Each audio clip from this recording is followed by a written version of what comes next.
एक बार गौतम बुद्ध वैशाली नगर से बाहर जा रहे थे। अचानक उन्होंने सैनिकों का शोर सुना। उन्होंने देखा कुछ सैनिक एक कन्या का पीछा कर रहे हैं। वो डरी हुई कन्या एक कुएं के पास जाकर खड़ी हो गई। प्यास के कारण उसके प्राण निकलने को थे। बुद्ध ने जब उस कन्या की ये हालत देखी तो वो उसके पास जाकर कहने लगे, धैर्य रखो, निश्चिंत हो जाओ, यहाँ तुमसे कोई कुछ नहीं कहेगा।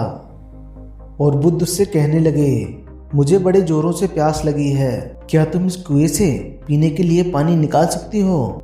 इतनी देर में वो सैनिक भी वहां पहुंच गए।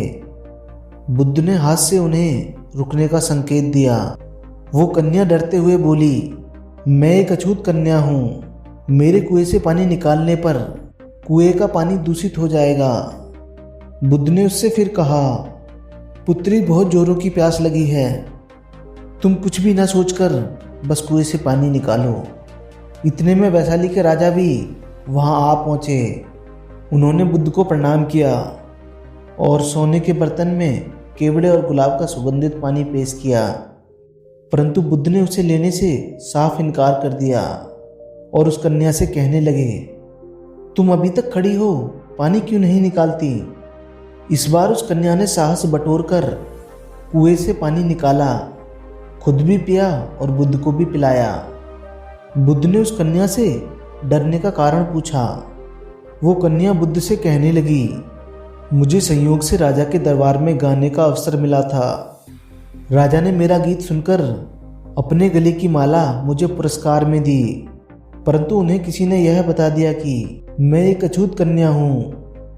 राजा को यह पता चलते ही उसने अपने सिपाहियों से कहा, इस लड़की को कैद खाने में डाल दिया जाए। मैं किसी तरह उनसे बचकर यहाँ तक पहुँची हूँ। उस कन्या से इन बातों को सुनकर बुद्ध राजा से बोले, सुनो राजन, ये लड़की अछूत नहीं है।